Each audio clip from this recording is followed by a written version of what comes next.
Kornacki, but they have to jump. Steve Kornacki, I just have to jump in. And you've been predicting this. We've been waiting for it.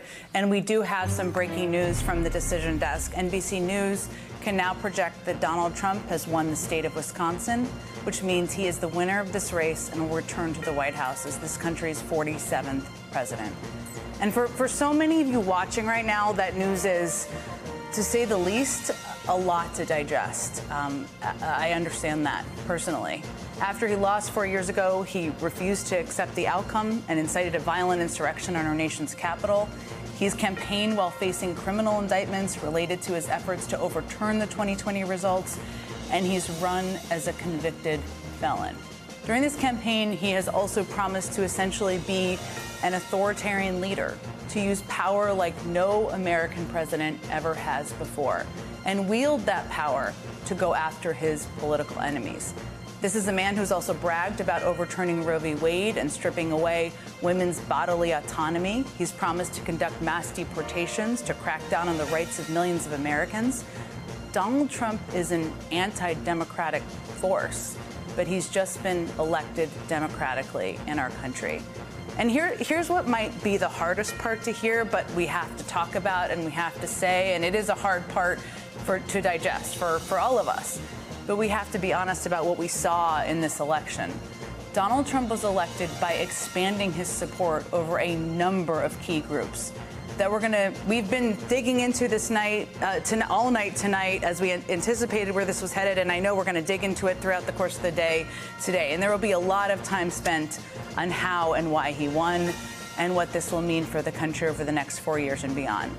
But in this moment, it's also important to remember that our democracy is not built around one person or one job. And I have every confidence that pro-democracy forces in this country will continue to stand up and make their voices heard. That's what we saw after 2016 as well. Some of those voices will be governors, some of them will be elected officials, some will be institutions and organizations standing up for rights and standing up for women's bodily autonomy and standing up for our climate. Some will be citizens, and many of you sitting at home right now digesting this news right now, some of them will be you. I wish I had better news for my daughter later this morning. I know Tim Miller and I were talking about this earlier when she and so many others wake up to this news. I wish I could have called her and told her that the first woman president had just been elected. I wish that. I won't be able to do that. But what I can do, what I can tell my daughter, and what I will tell my daughter, is that our roles as American citizens have never been more important than they are right now. I can tell her that there are still lots of good forces out there, forces for good in this country, and that they are going to be getting to work.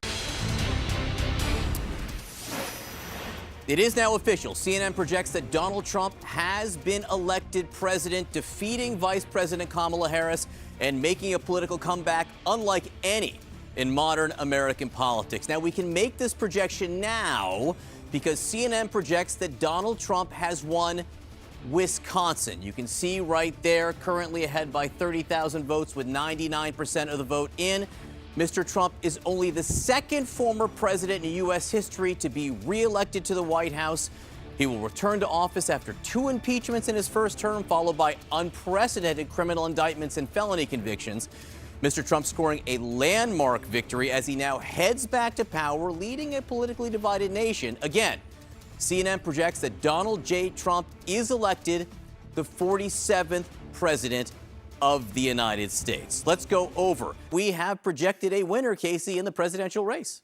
We have indeed, John. The history this morning, 5:30 a.m. on Wednesday, that Donald Trump has won the presidency for a second time, this time after having served for 4 years, then disputing the 2020 election, and then, of course, rallying a mob to the Capitol to try to interrupt the peaceful transfer of power there. Americans deciding to send him back to the White House for a second term. And Jeff Duncan, as we mark this moment, I do want to take a second to reflect on that reality, because there was a point in the wake of what happened on January 6th where the Republican Party had a choice about what to do. They could have decided to convict him in his impeachment trial, which would have prevented him from running again in the future. They didn't do that. Kevin McCarthy went down to Mar-a-Lago, posed with Donald Trump, and it was the beginning of what would become another run for him to the presidency. And of course, now we know how that has turned out. Considering what you lived through, what the country lived through, what do you think it says about us as a country that we're here? Well, I want to start by just a heartfelt congratulations or a sincere congratulations to Donald Trump. I've worked for 4 years to try to not elect him as a candidate for our party and also as president, but he's won the race and he's won it the hard way. I never would have thought we'd have been here. I think tens of millions of Americans, including Republicans, never thought we would have been here. You just add up all of the baggage along the way on the time in office and the time out of office. It's uncomfortable for somebody like me who is a lifelong conservative to watch this happen. But it is what it is. I think the ball's in his court. What's he going to do with this? Is he going to wreck the car because he wants to and because he can? Is he going to sow chaos and confusion and build anger? Or is he going to actually take the time to try to fix stuff? And he's that one personality that can actually do this. Like if he just changed course and just tried to work across the aisle and put a Nikki Haley in his cabinet, showed a propensity to work with people that he doesn't agree with, it would send shockwaves through this country in a positive way. Well, considering he couldn't campaign in the final Right, days, I was going to say, what do we think? that doesn't seem to be his mojo, right? That's not his deal, right? He doesn't kind of heal and bring people together and say, okay, now let's come together and move forward. And I think, Jeff, you said something earlier about solving problems. What concerns me is I don't think he cares about really solving problems except for the most expedient one of not going to jail, basically. I mean, when he was talking about tariffs, what have we heard? That's going to bring inflation back up. It's going to be bad for the economy and bad for jobs. So even some of the things, if he enacts some of the things he's talked about, mass deportations, what is that going to mean in the day-to-day lives in our country and the damage that could do? And I hear what folks are saying about, I agree, America, this is what you want, this is what you got, this is who you are. And yet we will have to live with the consequences if he does plan to and actually move forward on enacting. We could have a national abortion ban. Women are going to have to deal with it. So that's what my concern is. I don't think he's someone who's going to try to bring people together or try to work across the aisle. And given the way things seem to be going with the congressional races, he may not have to. I used a hopeful tone. But wait a minute. I know, It was a hopeful tone. Let's give I know Michael we always talk about these things of bringing people together, and I don't know if that's necessarily the aims of politics. You need dissension. You need two parties going back and forth. Did President Biden bring the country together after 3.5 years? I know a whole lot of Republicans who would say, hell no. When you spent 3.5 years criticizing these people, calling them racist, calling them bigots, referring to them as uneducated. And now they've won. They've shown force, they've won. They've rejected the elitism that comes out of Washington, D.C. They've rejected the elitism that has come from Republican establishment. And they've made it clear we want to go in a different direction. And I don't know why we keep ignoring this reality. Donald Trump won again by a very sizable margin for a reason, Casey. And I think to minimize the concerns that people continue to say they have about our party establishment, Jeff, about the Democratic Party establishment, is not going to change things. What propelled this man to the White House in 2016 is still there. It is still there. And I think it's incumbent upon the leaders in both parties to figure out what they need to do to serve those grievances. I think one thing, sorry. No, go ahead, Alex.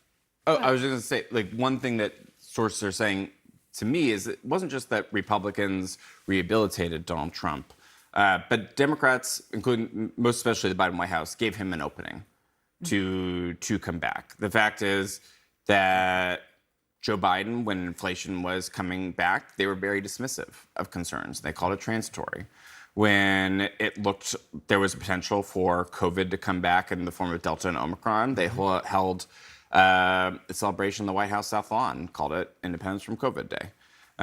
There was Afghanistan. There was the denial and dismissiveness about the border was not a crisis. And all of those governing issues, they treated it in some ways. This is what I'm just reflecting the views of people within the administration as they're reflecting on tonight. They now feel that the administration sometimes treated it as a PR problem instead of an actual governance Well, and problem. it absolutely created that opening. What we saw in polling during the Republican primary was that the primary message being used against Trump by his opponents, by Ron DeSantis, by Nikki Haley, was Donald Trump's gonna lose. He's a surefire loser. Go with me. I can be a winner. And yet in every poll I saw, when you asked Republican voters, who do you think has the best chance to beat Joe Biden? They'd say Donald Trump. Do you think that Donald Trump will beat Joe Biden? Those numbers were through the roof. Republicans felt confident that in a Donald Trump versus Joe Biden matchup, that Donald Trump was going to wipe the floor with Joe Biden. And that's why they felt confident saying, I like Donald Trump. You're not scaring me with this argument that he's going to lose. I think he's a winner. And they went ahead with him as their candidate.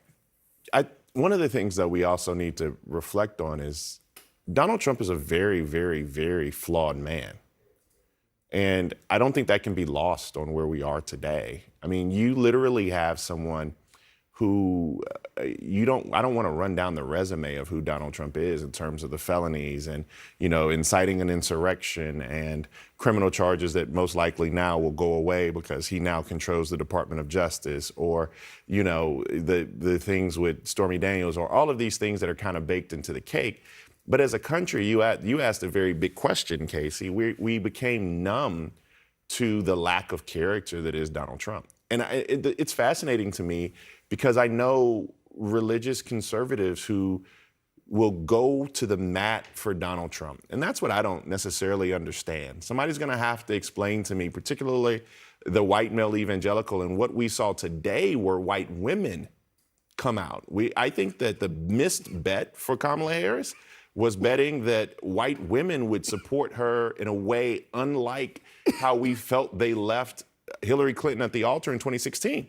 We thought that was going to be vastly different, but in fact it wasn't. Rural white women, college-educated white women, suburban white women, all those white women we thought in those wild counties that Phil were talking about, they just didn't come home. And the question is, when you have someone who is as fundamentally flawed, there is no one around this table, there is no one who literally with good common sense would say, I want my child to grow up and be like Donald Trump. But I think as everybody goes through this election and is trying to figure out what could have gone differently, I am sure there's going to be a lot of instinct to say, gosh, if only we just told Americans more of how Donald Trump was a terrible person and so and so. And I just think you have enough voters who are telling us in the exit polls, I don't like Donald Trump personally, but I'm voting for him anyways. I think no, I hear you.